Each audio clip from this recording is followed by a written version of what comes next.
Hi, this is Klaas Nienhuis. Today I want to show you a new feature of Maproom, World Domination. World Maps. And I've built in a feature to also create the terrain for these world maps. So let's start with that. Let's make a new map layer, satellites, and let's not use images but only use terrain. And there are two terrain options right now, SRTM3 and eTopo2. SRTM3 is pretty high res.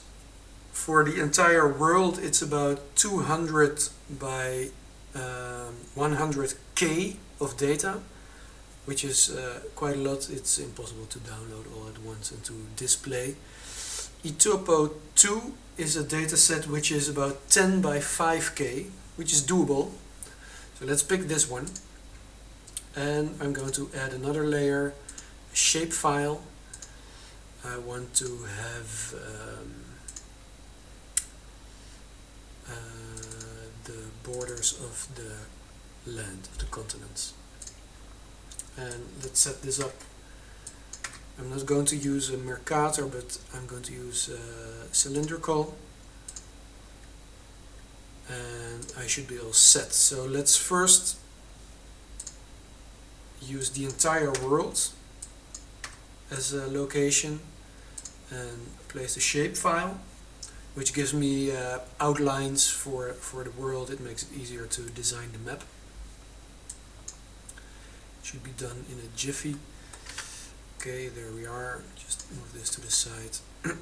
So here are my shapes, and you can see this is not the typical web map projection. It's a bit flatter. That's the property of this projection. Well, let's take a look. I would like to have this area as a terrain. So let's pick this object, slide it over here. I'm sorry, this is in the way. And let's make an estimate. Well, let's start with 8,000 by 8,000 kilometers. Let's see what happens, and get the eTopo2 dataset. It will download the map. Actually, in my case, it's already been downloaded and it's in the cache. And it will create the displacement maps for the geometry. And there we go. I'm going to move this to the side. If I pick this object, you see there's a mesh smooth or turbo smooth here with 8 iterations and a displacement. So if we are going to perspective, let's have a look at this. The displacement setting is always realistic, so it's 65 kilometers, which is the extreme value. Of course, there are no mountains of 65 kilometers, but that's the range of the displacement. But if you want to really see something, you can increase the displacement. And also the turbo smooth is set fairly low, ought to be on the safe side. We can move it up to 10. You see it has a fairly dense resolution. So 10K by 5K for the entire world. And you can see it follows the land masses really nicely. So let's slap an image on it. I like to use something a bit quiet.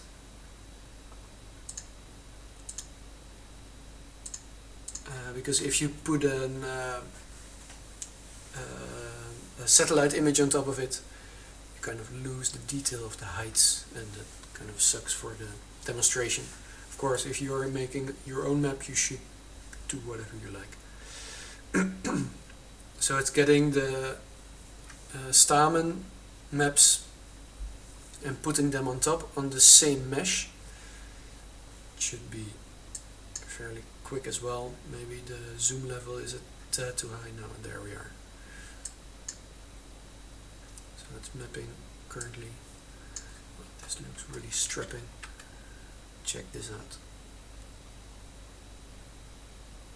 This is really neat. So you can see the outlines, which are the shapes. I can switch them on and off. You can also, extrude the shapes or sweep them, however you want to design your map. But I was talking about world maps. Since this data set is not that detailed, we can make a world map. Let's move this down and move this one up. So I'm going to move my map helper to the center, get the entire area of the world, and update the map heights. This might take half a minute. It's going to assemble the displacement maps again. I think there are about 15 displacement maps of 2K. Yeah, and it's just going to do it all automatically, of course. I'll just let the video wait. I'll wait for it because it's nice to see how quick this is. It's not real time, alas, but still. Boom, boom.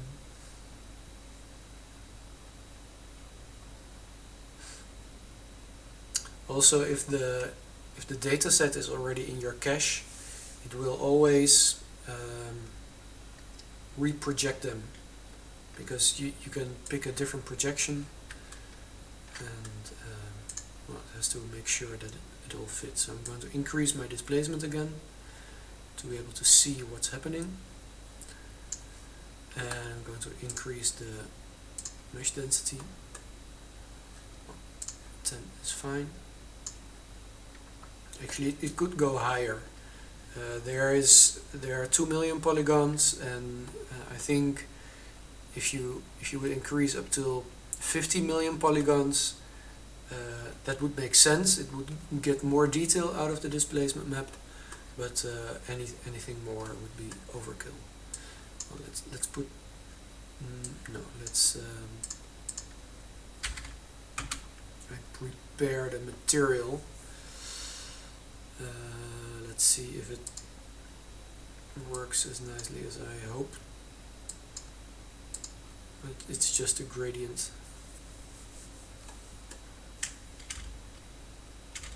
which should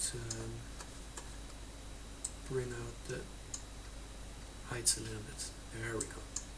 So this is just a normal gradient mapped to the heights of the world.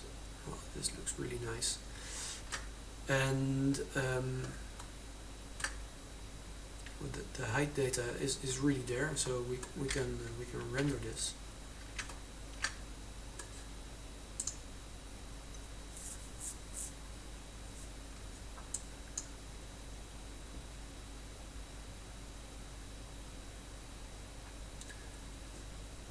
Sweet. So this is not a texture map. This is a displacement map mapped with a gradient.